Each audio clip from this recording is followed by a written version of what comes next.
On his 15th birthday, Jefferson Williams walked out of his own party and vanished. He was never found. But 11 months later, a honeymoon photo would expose the truth about his mysterious disappearance. I want you to sit back, grab your favorite drink and snack, and enjoy this story as it unfolds. Jefferson Williams grew up in a small, quiet Canadian town where nothing extraordinary ever seemed to happen. Nothing except him. From the moment he learned to speak, he learned to sing. His voice was not loud, not forced, but pure, steady enough to make grown men pause mid-conversation and children stop running just to listen. At school events, church gatherings, and local celebrations, people leaned in whenever Jefferson opened his mouth. Strangers asked where he learned to sing. Teachers whispered that the boy had something special. Neighbors said he would one day leave the town behind and become the next big star like Drake. Everyone believed in Jefferson's gift. Everyone except the man whose approval mattered most. Mr. Williams, Jefferson's father, was powerful, wealthy, and respected. A man who built his reputation on discipline, control, and legacy. To him, talent meant nothing without structure. Music was noise. Dreams were distractions. Jefferson's future in his mind was already written. Law school, a polished suit, a last name carried forward with authority. Every time Jefferson sang, his father's silence felt heavier than anger. His mother saw things differently. She watched Jefferson practice alone in his room, singing softly as if afraid to be heard. She noticed how his eyes lit up when music played, and how they dulled whenever his father spoke about courtrooms and careers. She never argued loudly. She supported quietly, saving recordings, attending performances, reminding Jefferson in whispers that his voice mattered. In that house, Jefferson learned a painful truth early. The world celebrated his gift, but his home rejected it.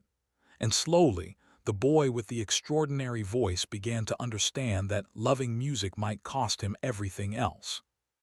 Before we dive deeper into this shocking story, let us know where you're watching from today, and if you like this video, don't forget to subscribe to this channel and also share with your loved ones. Jefferson's 15th birthday began like every other milestone his family celebrated, carefully planned, beautifully decorated, and crowded with people who believed they knew him. Laughter filled the house, music played softly in the background, and gifts were stacked neatly on a table, each one chosen to reflect the future his father wanted for him. Law books, expensive pens, a watch meant for a man, not a boy. Jefferson smiled when required. He said thank you. He hugged relatives, but beneath the noise, something in him had already gone quiet. His eyes wandered often toward the door, his thoughts drifting far beyond the walls of the house. While others spoke of school and careers, Jefferson listened to a different rhythm, the one beating urgently in his chest. At some point, unnoticed, he stood up. "I just need some air," he said casually, his voice calm, practiced. No one stopped him. No one followed. The door closed softly behind him. Inside, the party went on. Cake was sliced, photos were taken, a toast was made. Minutes turned into an hour, then two. Someone eventually asked where Jefferson was. The realization came quietly, the way disasters often do, without warning, without drama. Jefferson's mother was the first to say his name aloud, her voice edged with confusion.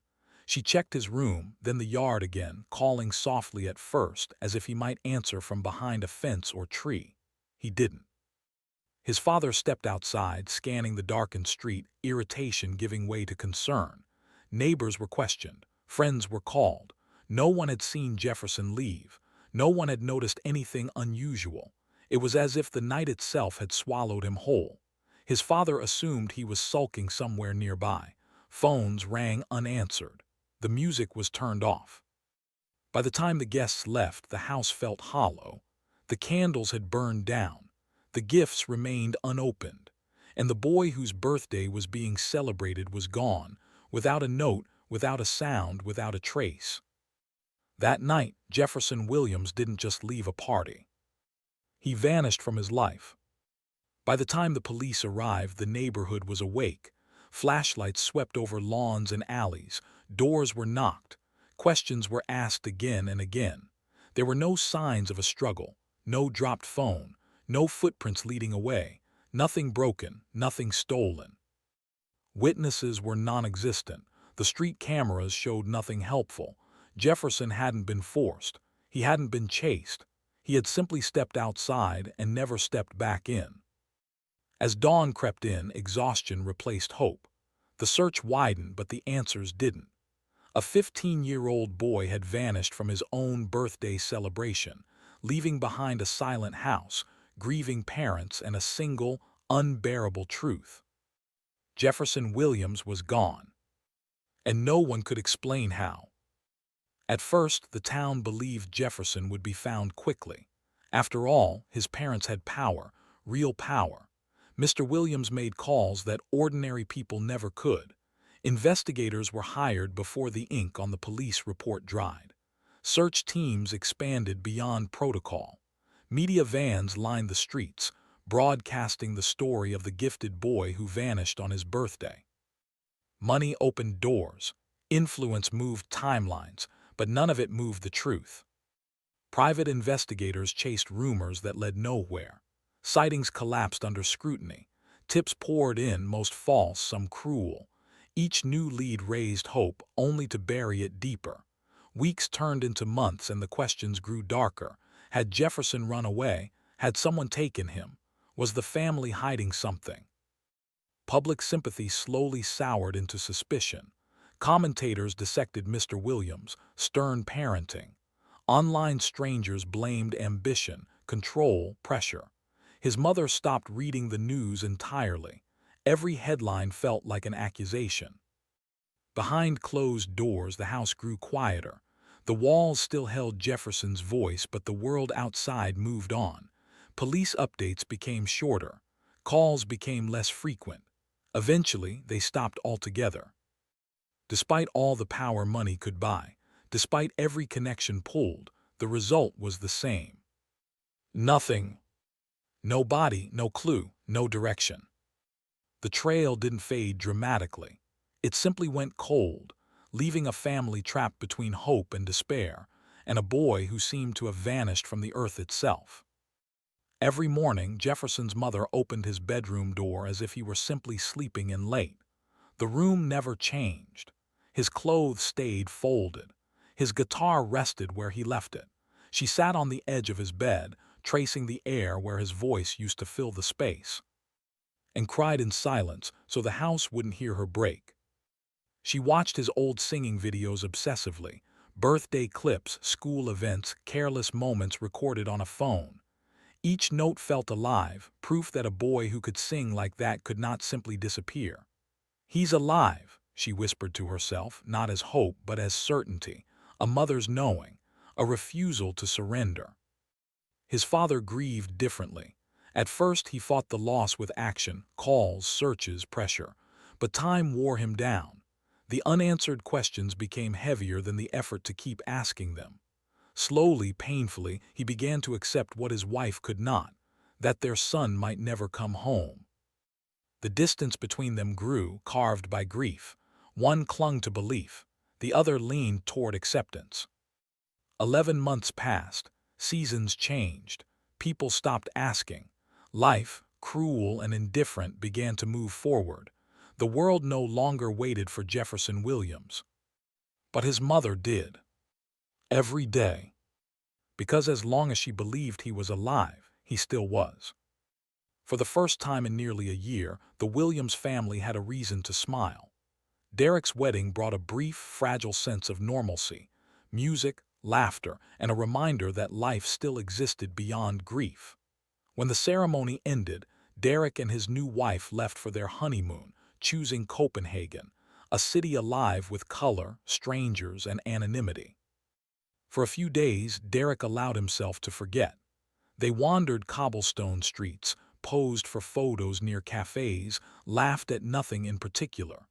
The air felt lighter there, far removed from the heavy silence back home. One afternoon, they stopped on a busy street, the city moving around them in soft blurs of motion. A passerby offered to take their picture. It was ordinary, harmless, just another memory. Later that evening, scrolling through the photos in their hotel room, Derek smiled, until he didn't. He zoomed in on one image, not even sure why. Behind them, half covered by shadows and distance, was a poster taped to a wall, a performance flyer. A young face stared back at him. Derek's breath caught. The face was older, familiar but unmistakable. Jefferson. His missing nephew's eyes stared out from the paper, beneath bold lettering announcing an upcoming show in a small town nearby. The room went silent. Joy drained away. Because in that moment, Derek understood something impossible had just become real. Derek's heart pounded. He compared it again in his mind, Jefferson at 15, standing on a chair at family gatherings, singing with his eyes closed. The resemblance wasn't close. It was exact. This wasn't a coincidence. This wasn't hope playing tricks on grief. The missing boy, the child who vanished without a trace, was alive, older, and staring back at him from a wall in Copenhagen.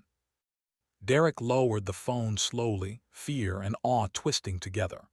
Somewhere in this foreign city, Jefferson Williams was standing under a different name, living the life he had disappeared for.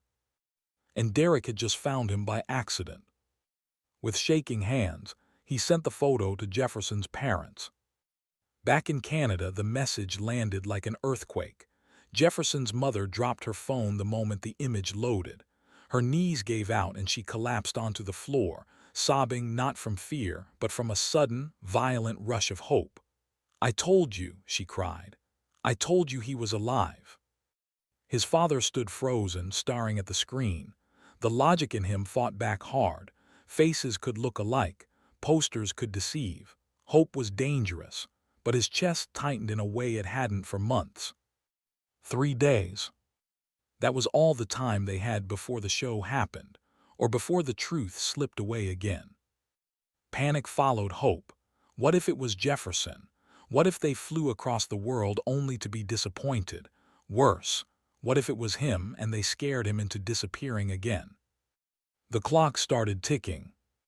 And for the first time in 11 months, the Williams family wasn't waiting in silence. They were racing toward the truth.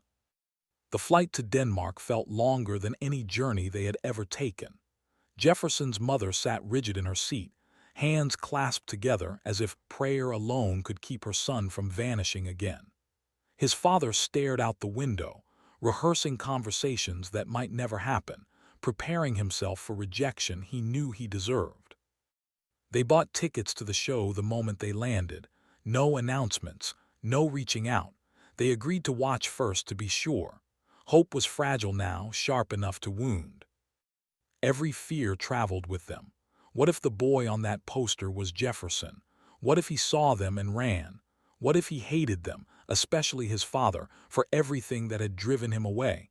Each question tightened the silence between them. The show day arrived too soon.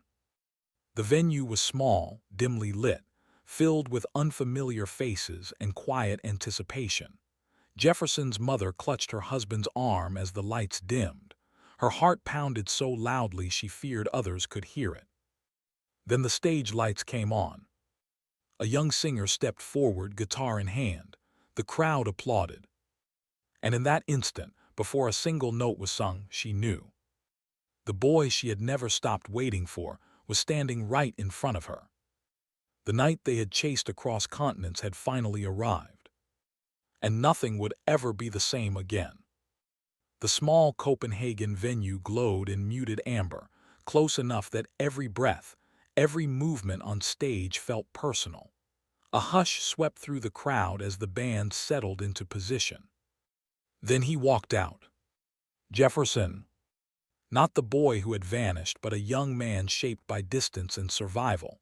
His shoulders were broader, his face leaner, his posture confident. When he lifted the microphone, the room filled with his voice, richer, deeper, undeniable. The crowd leaned in, captivated. His parents barely breathed.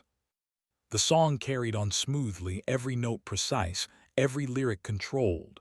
Jefferson looked calm, present, fully in his element. until his eyes lifted from the crowd. And found her. Time fractured. His fingers faltered on the strings. The melody thinned, then stopped entirely. His breath caught as he stared, disbelief flooding his face. His mother stood frozen, tears spilling freely, one hand pressed to her mouth as if holding herself together. The room murmured, confused. Jefferson took a step back, shaking his head, as if the moment might disappear. But she didn't. The boy who had vanished stood on stage, staring at the one person who had never stopped believing he was alive. And in that instant, the performance ended. For a moment, no one understood what was happening. The music hung unfinished in the air as Jefferson stood frozen, his hands trembling against the microphone. The crowd shifted uneasily, whispers rippling through the room. This wasn't part of the show. Then his mother fell to her knees. A sharp cry escaped her as years of waiting collapsed into a single breath.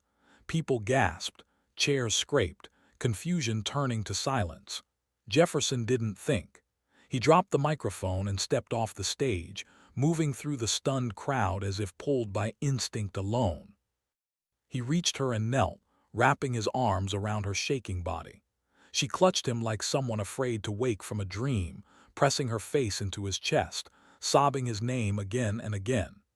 Jefferson held her tightly, his own composure breaking as tears streamed down his face. The room stood still. No music, no applause, just a mother and son reunited in the rawest moment imaginable. Strangers watched with softened eyes, sensing they were witnessing something sacred, something far bigger than entertainment. Jefferson lifted his mother gently, whispering reassurances only she could hear. The band remained silent. The lights stayed dim. The show never resumed. Because in that moment, music no longer mattered. Life had taken back the stage. In a quiet room behind the venue, the noise of the world finally faded. Jefferson sat across from his parents, his hands clasped tightly as if holding himself together.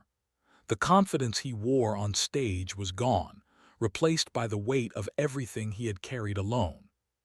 He spoke slowly at first. He explained how trapped he had felt, how every attempt to be heard had ended in dismissal. Music was a hobby to him. It was the only place he felt alive. Each argument, each refusal, had closed the walls in tighter until breathing felt impossible. Leaving had been an act of survival. He told them about the people who took him in abroad, musicians who saw his talent before asking his age, mentors who taught him discipline, not fear. He worked odd jobs, slept in shared rooms, played on streets before earning stages. It was hard, lonely, and uncertain, but it was honest. He never meant to disappear on her.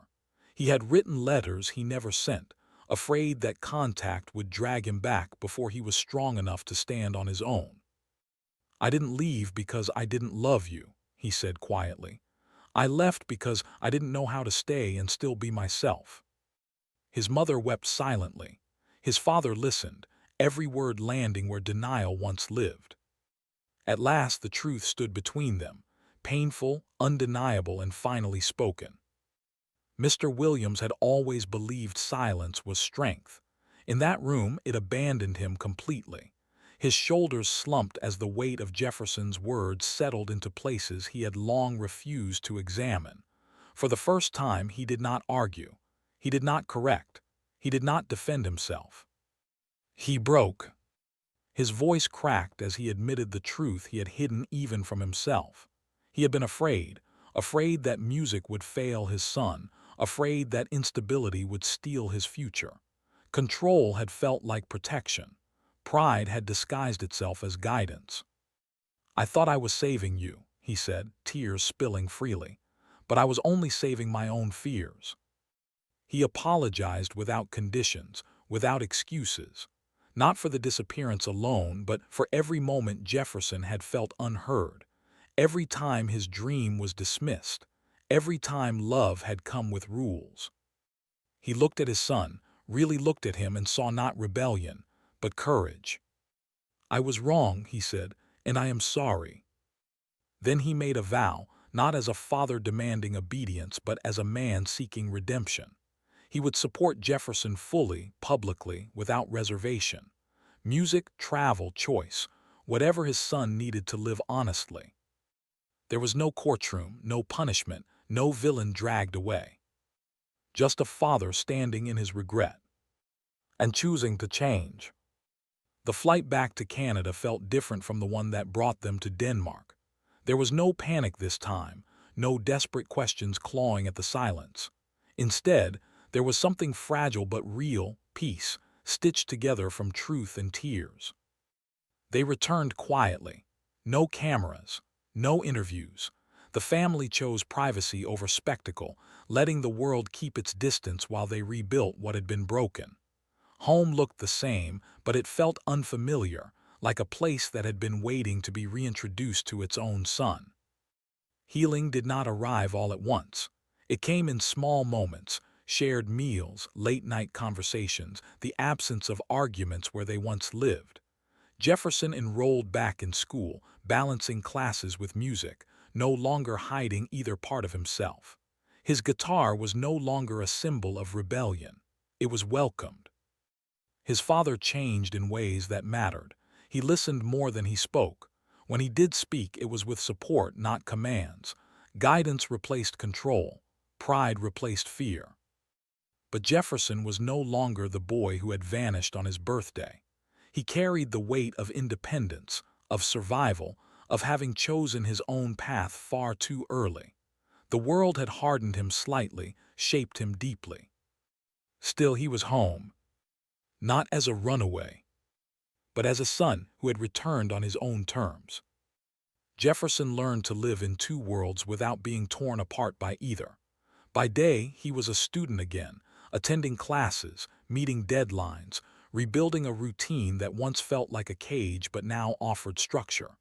By night, music reclaimed him, not as an escape but as a calling he no longer had to defend. His father watched this balance with quiet respect. There were no ultimatums, no warnings disguised as advice. When Jefferson spoke about a performance or a trip, the conversation ended with support, not resistance. Trust had replaced control. Every few months, Jefferson returned to Copenhagen. The city that had sheltered him no longer felt like a hiding place. It was simply part of his journey. He performed on familiar stages, surrounded by people who knew him only as an artist, not as a boy who disappeared. What changed most was the freedom. Jefferson no longer had to choose between obedience and identity. His life was no longer split by fear. Both paths, education and music, coexisted because they were his choice. For the first time, the dream he once ran away for didn't require running anymore. And that made all the difference. Parents, don't force your dreams on your children. You might lose them before you realize it.